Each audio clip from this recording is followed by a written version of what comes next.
Malinaw ang pagkaintindi niya. Pero yung mga abogado, worse, Supreme Court pa.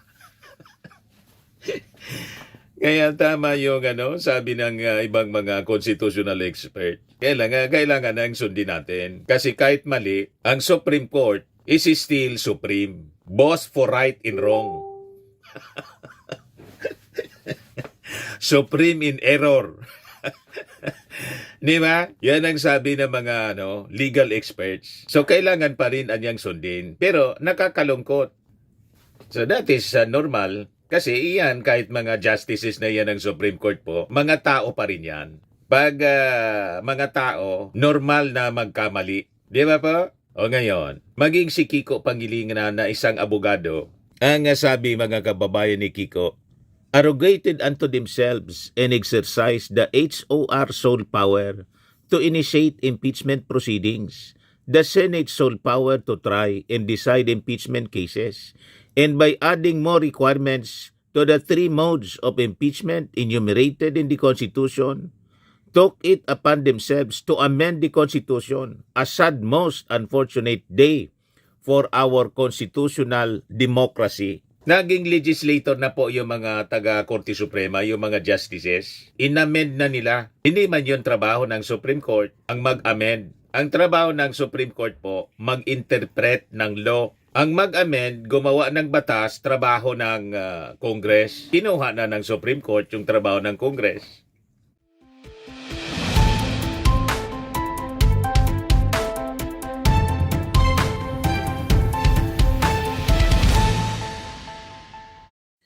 Hello po mga kababayan, si Dante Maravillas.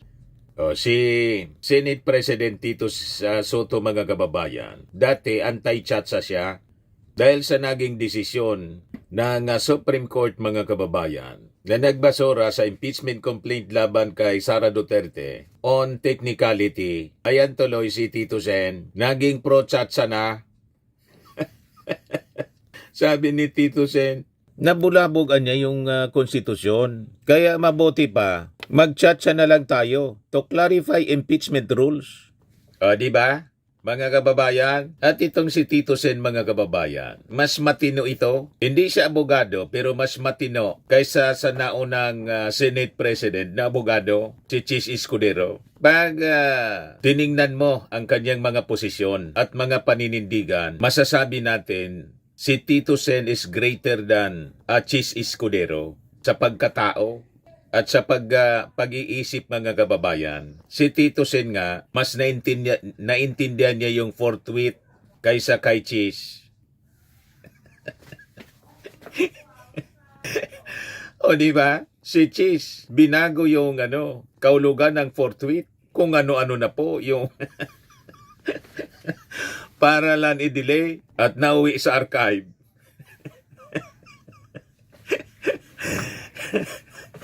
Nakita ninyo yung ginawa ni Chis Escudero? Nasira yung pagkatao ni Chis Escudero.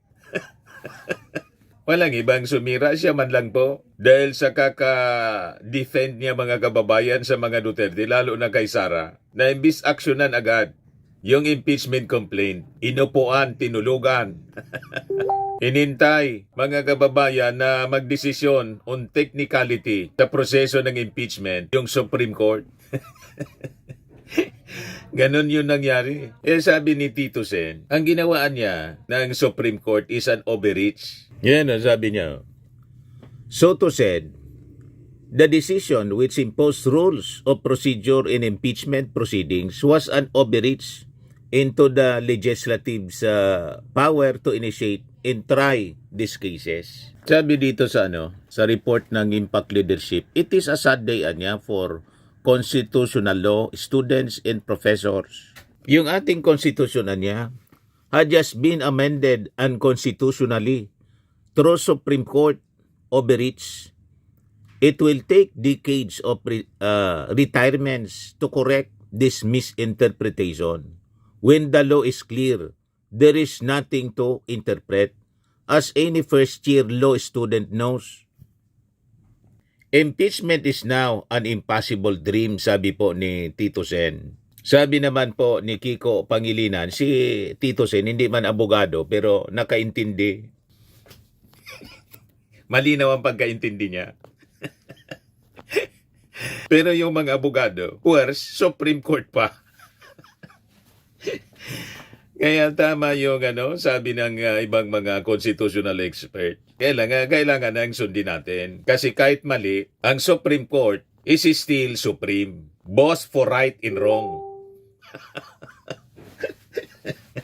Supreme in error. Di ba? Yan ang sabi ng mga legal experts. So kailangan pa rin anyang sundin. Pero nakakalungkot. So that is normal. Kasi iyan, kahit mga justices na yan ng Supreme Court po, mga tao pa rin yan. Pag mga tao, normal na magkamali. Di ba po? O ngayon, maging si Kiko Pangilinan na isang abogado, ang sabi mga kababayan ni Kiko, arrogated unto themselves and exercise the HOR sole power to initiate impeachment proceedings, the Senate sole power to try and decide impeachment cases, and by adding more requirements to the 3 modes of impeachment enumerated in the Constitution, took it upon themselves to amend the Constitution, a sad most unfortunate day for our constitutional democracy. Naging legislator na po yung mga taga-Korte Suprema, yung mga justices. Inamend na nila. Hindi man yung trabaho ng Supreme Court ang mag-amend. Ang trabaho ng Supreme Court po, mag-interpret ng law. Ang mag-amend, gumawa ng batas, trabaho ng Congress. Kinuha na ng Supreme Court yung trabaho ng Congress. Kaya sabi ni Tito Sen, ay pag na niya, I think kailangan nang baguhin natin yung ating konstitusyon para linawin natin ito. Kung sila na mismo, yung nag-aamyenda ng mismong ating konstitusyon na hindi nila trabaho, might as well tayo yung gumalaw. Kasi trabaho natin ito. So isusupport daw niya mga kababayan ang pag-amend sa ating konstitusyon. Yan sabi ni Tito Sen. Kung ang Supreme Court niya pwedeng galawin ang konstitusyon, abay, dapat galawin namin. Kami ang empowered to do so. So to argue that the ruling effectively altered how the constitutional provision on impeachment are interpreted, prompting lawmakers to consider exercising their own authority to introduce changes. Nabulabog niya yung konstitusyon. Kaya isusupport ko niya yung anumang charter change to clarify impeachment rules. Iyan tuloy, mga kababayan. Anti-chatsa siya dati. Naging pro-chatsa na tuloy. Kaya natuwa po si House Deputy Speaker Ronaldo Pono. Sabi ni ni Congressman Pono, sabi dito sa report ng Bilyonaryo News, Pono praises Soto support for chatsa. Mabuti naman niya. Kailangan ng tulong talaga sa Senado, sabi ni Pono. Any discussion on constitutional amendments requires clear support from the Senate. Progress depends on constructive engagement from both chambers, added Pono, who is the chairperson of National Unity Party, the second largest party in Congress. In November, Pono along with the members of the NUP filed House Bill 5870 seeking to convene a constitutional convention to propose amendments to the 1987 Constitution. The measure is pending before the House Committee on Constitutional Amendments. O yan tuloy, nakasama yung desisyon na ibasura yung motion for reconsideration ng Congress sa impeachment complaint na technical po ng Supreme Court. Nakita na ninyo, blessing in disguise ito mga kababayan. Sabi nga ng ibang mga observers, siguro anya, and even naitanong ito kay Tito Sen, baka anya, ang purpose ng mga justices is to shield themselves from any impeachment, gawing imposible na yung pag-initiate ng impeachment. Kasi yung mga justices ng Supreme Court, kasama sila sa mga impeachable officials. Kaya ginawang mahirap mga kababayan ang pag-initiate ng impeachment ngayon without decision ng Supreme Court. Na nangyari, lumalabas mga kababayan, yung trabaho ng Congress kinuha na ng Supreme Court. Ng mga justices, unanimous pa naman yung naging desisyon. Technical po, Shielding now impeachable officials. Kaya nalulungkot po yung ating mga senador na may matitinong pag-iisip at mga congressmen. O ngayon, pag ganyan niya, might as well support itong mga pag-amyenda sa ating konstitusyon. Yan, sabi dito. Kung ang Supreme Court pwedeng galawin ang konstitusyon, abay dapat galawin namin sapagkat kami ang empowered to do so. Sabi po ni sabi ni Tito Sen, referring to the power of Congress. So pag ganon, go.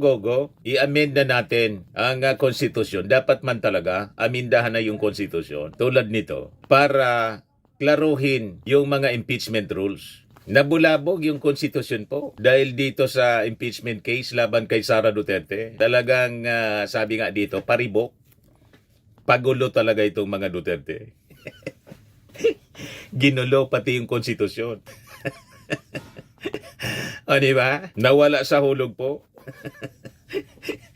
Naging inagaw na ng Supreme Court yung trabaho ng Congress. Yan ang lumalabas po, mga kababayan. Yan dahil po sa mga inactions na ginawa ng Senate leadership. Kung sana, mga kababayan, nang iakyat sa Senado yung articles of impeachment ng Congress, umakto forthwith si Chis Escudero. Hindi na sana ito nangyari. O diba? Mga kababayan, napasama. So makikita natin ang kaibahan ng pagkatao ni Chis Escudero at saka ni Tito Sen. Sabi ni Tito Sen, ni-impeachment niya. Be it against the President or the Vice President. We will act forthwith. So doon pa lang, makikita natin, mas greater po ang pagkatao, ang pananaw, mas matino ang pananaw ni Tito Sen kay Chis Escudero na isang abogado. Di ba po?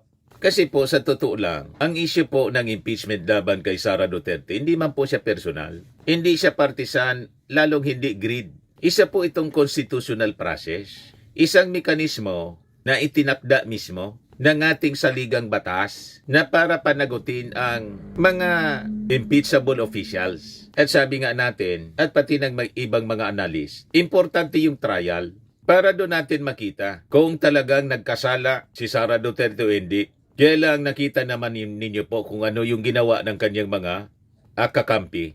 Sinalaula po ng mga Duterte senators yung proseso sa leadership po yan ni Chis Escudero. So makikita natin dito ang agwat ng liderato between two leaders. Si Tito Sen, malinaw na kumikilos pong tagapagtanggol ng ating konstitusyon. Hindi siya abogado. Komedyante siya, mga kababayan, artista. Minamaliit ng iba, pero matino ang kanyang pag-iisip kumpara sa mga naturinang mga abogado tulad ni Tito Sen at Marcoleta. At Tito Sen, ni Chis Escudero at Marcoleta. Naunawaan niya ang letter at spirit ng impeachment. Whereas si Chis Escudero malinaw naging balagid pa sa accountability. Binaluktot yung proseso, pati yung definition ng forthwith na bago.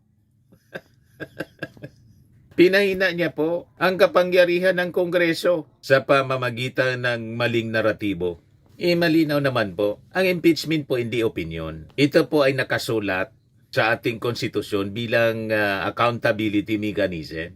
Malinaw naman po ang ating saligang batas. Pinapalabo lang nila. Hindi mo walang kailangang imbintuhin, mga kababayan. Yan po.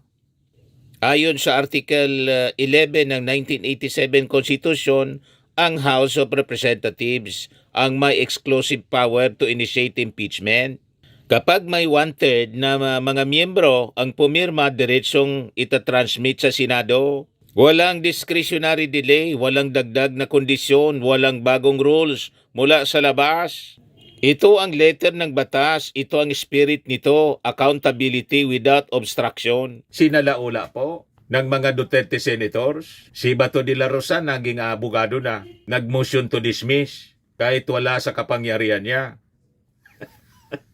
Ayan tuloy, yung Supreme Court, yung trabaho ng Kongreso, inassume na.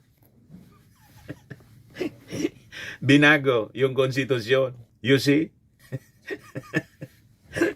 Kaya sabi ni Tito Sen, nadismaya siya. Pag na niya, di kami na lang, kami ang empowered po. Kami niya yung may power na mag-amenda ng konstitusyon. Might as well gawin na namin. Ginawa na ng Supreme Court yung dapat trabaho namin. Naloko na, mga kababayan. Nabulabog.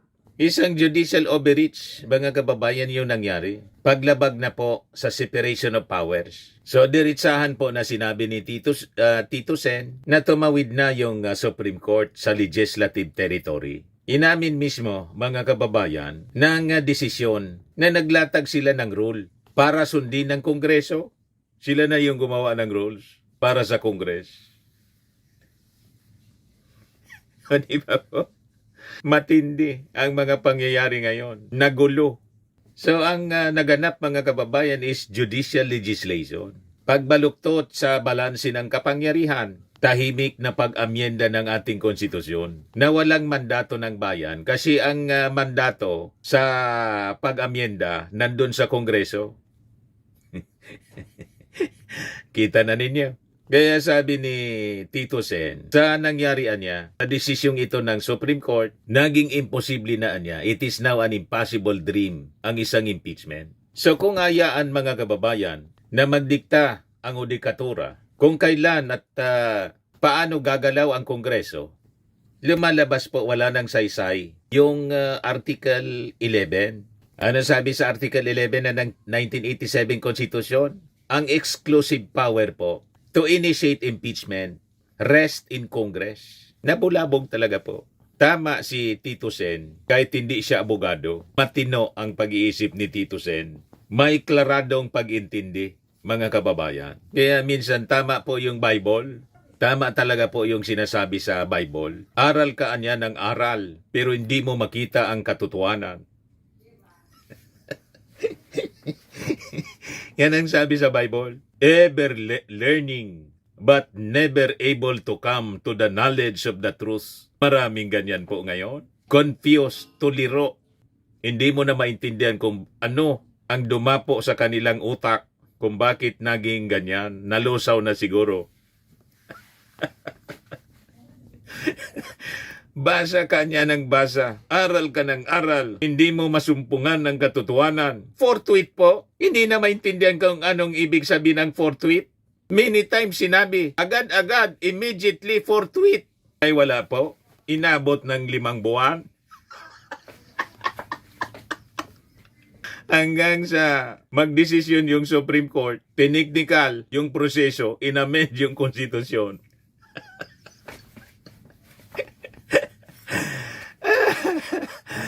Unanimous pa, mga kababayan. Nabuang na po ang ating mundo. Yan ang ating kinaidatnan ngayon, mga kababayan. Kaya sabi ni Tito Sen, might as well, I'll support the amendment of the Constitution. Chatsa na tayo.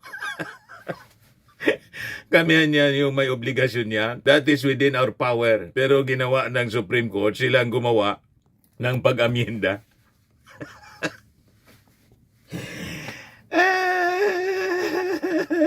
So malinaw naman po, nang i-impeach si Sara ng 19th Congress. Sumunod sila sa tungkulin, hindi po sa politika. Walang shortcut, walang daya, walang kulang. Overwhelming pa nga yung pirma. 250 na dagdagan pa.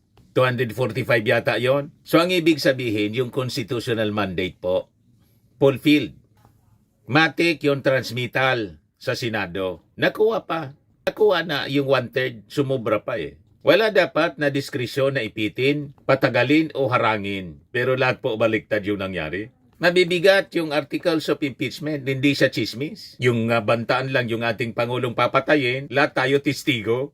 Recorded. Hindi po imbento yung mga natuklasan ng Congress na pagkakasala ni Sara Duterte. Yung alleged graft in corruption, bribery, betrayal of public trust, umano'y maling paggamit ng 612.5 confidential funds, mga banta at abuso habang kalihim siya ng DepEd. Pero anong ginawa ng Senado? Inupuan po. And alam na ninyo yung nangyari, yung resulta. So anong epekto po ng ginawa ni Chis Escudero? Malinaw, delay dinili to shield Sara Duterte sa accountability. Yan po ang malinaw. Hindi niya pinabilis yung proseso, hindi niya pinagtanggol ang mandato ng Kongreso. Na-delay yung impeachment, walang trial shall forthwith proceed hanggang technical ng Korte Suprema. So malinaw po sa politika, ang delay hindi po neutral. Ito po ay proteksyon. At sa kasong ito mga kababayan, malinaw kung sino ang naprotektahan. Kaya nga po grabe pasalamat ni Sara Duterte. You see? So sa political communication reality mga kababayan, ang tanong sino yung pinagsisilbihan? Kapag ang isang Senate leader mga kababayan ay minamaliit ang isang impeachment, pinapalabas na grid ang isang accountability at tinahadlangan ang malinaw na proseso. Malinaw ang mensahe. Mas malaga ang kapritsyo ng isang opisyal kaysa sa ating konstitusyon. Ito ang dahilan mga kababayan kung bakit itinuturing si Cheese bilang isang political buffer. At sa mata ng marami, puppet siya ni Sara Duterte. So makikita natin dito ang pagkakaiba ni Tito Sen saka ni Cheese Escudero bilang leader ng Senado. Malinaw mga kababayan na si Tito Sen is greater than Cheese Escudero. Mas dakila sa pananaw sa paninindigan mga kababayan. Kasi si Tito Sen, malinaw na pinagtatanggol niya ang separation of powers. Tinitindigan niya ang malinaw na teksto ng konstitusyon. Tinawag niya ang judicial overreach ginawa ng Supreme Court kahit hindi siya popular. At tanda siya sa institutional reform kung kailangan. Kaya sabi niya po, paganyanan niya, I'll support any charter change. Kasi niya, dapat nating linawin ito. Yung rules ng impeachment. Pinasok na niya ng Supreme Court yung territory ng legislation. Tama po, si Tito Sen. Hindi yan abogado. Pero si Cheese Escudero, binago po yung frame ng impeachment. Pati po yung forthwith na iba. Yung meaning. Kahit tingnan ninyo sa diksyonaryo, ulit pong sinasabi ng mga constitutional experts, agad niya, without delay. Wala nang patumpik-tumpik. Immediately. Hindi po, nakinig si Cheese Escudero. May sarili siyang dictionary.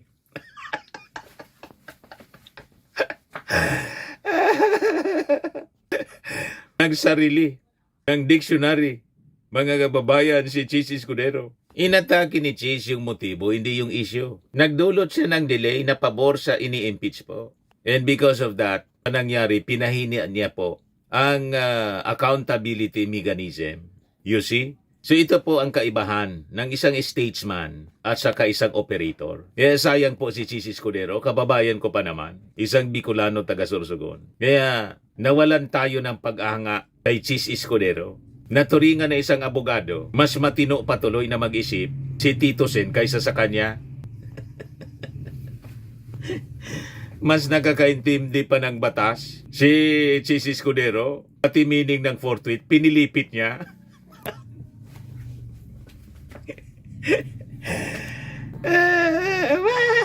So, dapat po nating tandaan, ang impeachment po ay hindi kasakiman. Ito po ay isang tungkulin. At sa ating konstitusyon, malinaw ang hindi tumitindig sa proseso. Nang ibig sabihin, pag hindi ka tumitindig sa proseso, kusa kang tumatayo bilang hadlang sa hustisya. Yan ang malinaw dyan mga kababayan. Tama po. Kaya mabuhay si Tito Sen. Hindi ka abogado, pero matino kang mag-isip. Naintindihan mo ang batas kaysa sa mga abogado. Naturingan na abogado. Forthwith, iniba yung meaning. Mga constitutional experts na yung nagsasalita, hindi pinakinggan. Basta yung kanya-kanya lang. Linaygay. Yan ang tawag na dito sa amin. Pati si Bato de la Rosa naging baturni. Inayaan na magmusyon to dismiss. Lahat sablay mga kababayan. Buti nga ngayon nagtatago na. Di ba? Hindi maka-attend ng sesyon sa takot na baka dakpin kahit wala pang nilalabas na warrant of arrest. Kaya iniintay lang ni Trillanes yung timing. Filean ko niya siya ng impeachment. ethics complaint para matanggal sa pagkasenador.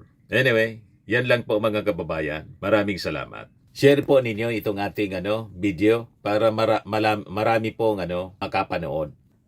Sa mga naghanap ng malinis and spacious fitness gym, pumunta lang po kayo sa aming Colossal Fitness Gym. We also offer Grab Car Rental with our brand new 2023 model ng Toyota Innova.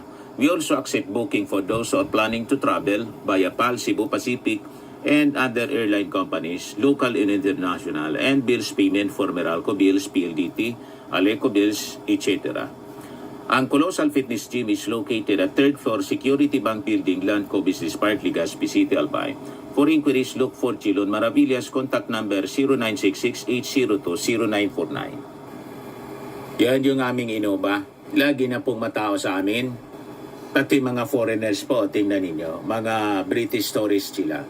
Ang lalaki ng katawan na, mga kababayan, nag-gym sa amin. Ito naman po, Indian National. Ito mga mga European sila.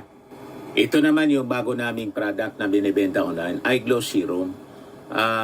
Whitening po siya galing sa South Korea. Tingnan ninyo yung epekto sa aking anak na architect entrepreneur, Riz Maravillas. For inquiries, look for Riz Maravillas on FB. Ito naman po, Fairmax Firming and Lifting Cream, pinapahid sa mga pulses and other affected areas. Mainam po sa mga pains at paninigas na mga kaso-kasuan. Ito po, Automax Radiant Serum. Sa mukha naman yung application, anti-aging po siya. You will look 10 years younger than your age. Ito naman po yung bagong product naming binibenta online. I am worldwide amazing pure organic barley from Australia. Mainam po ito sa mga cancer patients. Tingnan ninyo ito. Isang cancer survivor po siya. Sabi diyan, barley did not just save my life. It gave me a new life. Sabi po ni Yulitan, ovarian cancer survivor. In 2019, Julie faced the fight for her life through surgery and harsh chemotherapy. I am worldwide amazing pure organic barley became her source of strength. It boosted her immune system when she needed it most and gave her the energy to keep going. Ito pong barley, amazing, I am amazing, pure organic barley, 100% organic siya. Immune system booster kasi siya. Trusted by survivors. Tulad po ni Maritoni Fernandez, cancer survivor din po siya. For inquiries, mag-message na lang po kayo sa aking anak na architect entrepreneur, Riz Maravillas. Sa mga mahilig naman po sa mga imported bags and wallets, dumiretso na lang kayo kay Ma'am Eileen Rosales sa Eileen Closet po. Nakabase siya po sa Amerika. Yan mga napakagandang mga bags. Sa mahilig naman po magpa-spa, try ninyo po sa Pamper City, the Medical Aesthetics and Wellness Center. Matatagpuan po sa Prestige Bay, Asiana City, Parañaque City, Metro Manila.